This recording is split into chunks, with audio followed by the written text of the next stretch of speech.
How has the world of quarterback changed? It's very different now. One, because we play year-round. Kids in Texas are playing 12 months a year. Quarterbacks are playing in passing leagues in January and February. Right after their season. Combines, camps, and stuff goes year-round. It's no longer play basketball, play baseball when the summer rolls around. Start thinking about football again, and then go through the basketball season. It's a year-round commitment to play quarterback now. There's also a lot more privatized instruction. Quarterback is such an important position and has become such a science instead of an art that there are so many coaches who spend some time with athletes in these off season. If by the time you reach high school you haven't already started working with a quarterback coach, chances are you're behind the eight ball and there's someone else who has. That's just kind of the way the position has gone. It really has become what we call an early specialization position. Normally we refer to early specialization as sports, but it really in this case is the position. It has an extremely unique skill set that has to be learned at a young age, because if you don't learn it at a young age, there's going to be someone else who does and who takes your spot. That really has changed the way that quarterbacks develop.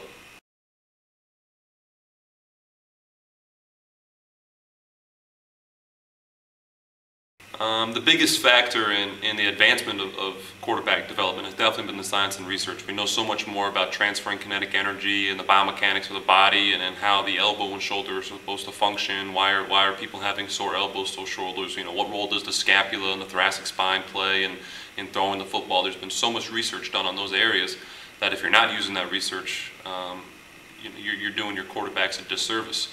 A lot of guys go back and they talk about, oh, this is what Bill Walsh said years ago, so this is what I'm going to coach. I'd be very surprised if Bill Walsh were to be teaching today what he was teaching 30 years ago. The reason why that guy was so good was because he was always on the cutting edge. He was always being innovative. He was always using the most present information. And I think he would welcome the science and understand, that throwing mechanics and the study of, footwork and transference of energy and biomechanics and K-angles and X-factor stretch and all those sorts of things. I think he would take them into account. If you're teaching what Bill Walsh taught 30 years ago, well, he'd probably call you 30 years out of date. There's been so much research and science that's come out over the last couple of years that it really does make coaching a quarterback a very precise topic.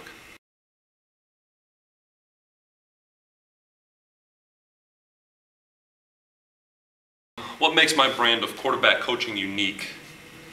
I think most certainly that it's very comprehensive. There's a ton of guys out there who will work on skills. If you go talk to a quarterback coach, they'll teach you footwork, they'll teach you how to throw, they'll focus on a lot of very football-specific things, which is important, and there's definitely a part for that. But here at SPU, the way I deal with the quarterbacks is in a much more comprehensive setting. We're going to study biomechanical integrity, and we're going to test, does the shoulder externally rotate? Does the scapula hold onto the back properly? Do they have mobility in their thoracic spine? All the different things that a quarterback has to do before he even throws a football, we know that he has the physical capacity to do so. We'll focus on the training, the power output. You give us a quarterback who can't do 10 push-ups, and guess what? He's not going to throw a football 60 yards. That plays into it as well. The nutrition, making sure that they come, to practice, to train every day. With good nutrition, that they're eating properly, that they have energy, that they're doing the right things to put the right fuel in their body, that they're making sure their body composition is good. We focus on that as well. And then we have the football side of it, and we'll focus on both the physical and the mental skills. So, we'll start with the footwork and the throwing mechanics and the physical essentials, the skill set that goes along with playing it, and then we'll apply it to the mental side of it. Is okay, now quick three, big three hold, you know when to hit, you understand the difference between, a quick five and a big five, throwing in rhythm, throwing to a second or third read. Okay, now let's start to work on eye discipline. Let's start to work on understanding coverages. Let's start to work on, how we're going to apply those physical skills to a game. So we'll work on both the physical and the mental skills. And there's the psychological side of it. How does this quarterback or any position really perform at their best? What's their level of anxiety? What sort of anxiety do they need to play? What modes of concentration do they perform well in? Are they conceptually orientated, or are they detail orientated, or some combination of the two? Those things are all crucially important.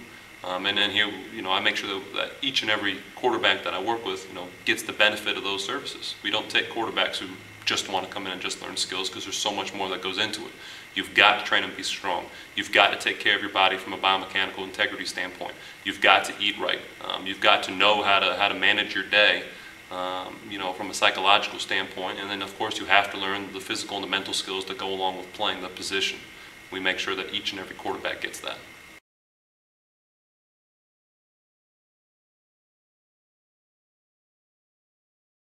There definitely are issues in the quarterback coaching, most notably the fact that there is no governing body, there is no standardization. You know, if you're a doctor, you have to go get a license. You know, if you're going to be a personal trainer, you have to have a certification. There is no governing body like that, and in quarterback, anyone can call themselves a quote-unquote quarterback guru and go start coaching kids.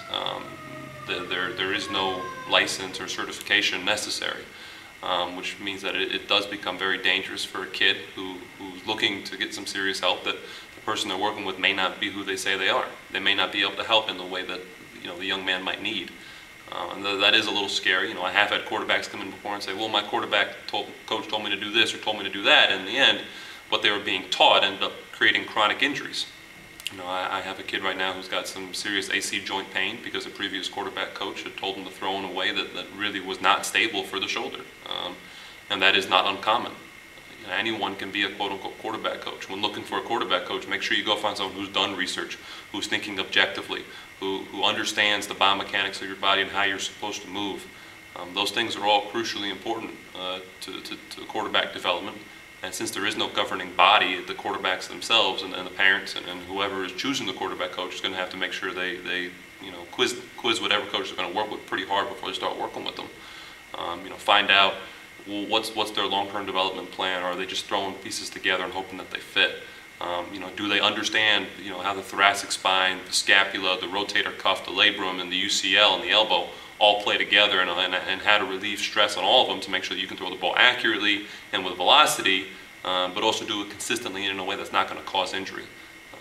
Again, there is no governing body for that, so that is, you know, one of the issues in quarterback development right now.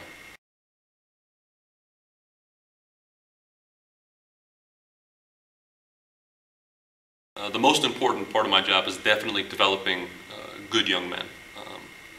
99% of people who play college sports, you know, go on to do something, you know, for a living that forces them to use their mind. Football is only a platform from which we can do other things. It allows us to be visible in the community, allows us to have an impact on young men and women. It allows us to do hopefully good things to create high character individuals. And when we do that, we leave a much better benefit on those around us than we would have if we were just coaching football. So definitely the most important part of my job is making sure that, you know, I use football as a medium through which to help young men develop into good young men. I always tell the boys that what they do off the field is always more important than anything they could possibly do on the field. You know, your impact in the community, as a human being, as a member of a team, as a member of a school, as a member of your family is always going to be much more important than what you do as a football player. And while we'll teach hard work, we'll teach discipline, we'll teach dedication, I'm much more interested in the kids applying those things in their daily personal lives than I am in their football lives. Yes, I hope they grow up to be, you know, the best football player that they can be, but before that I want them to grow up to be the best person they can be.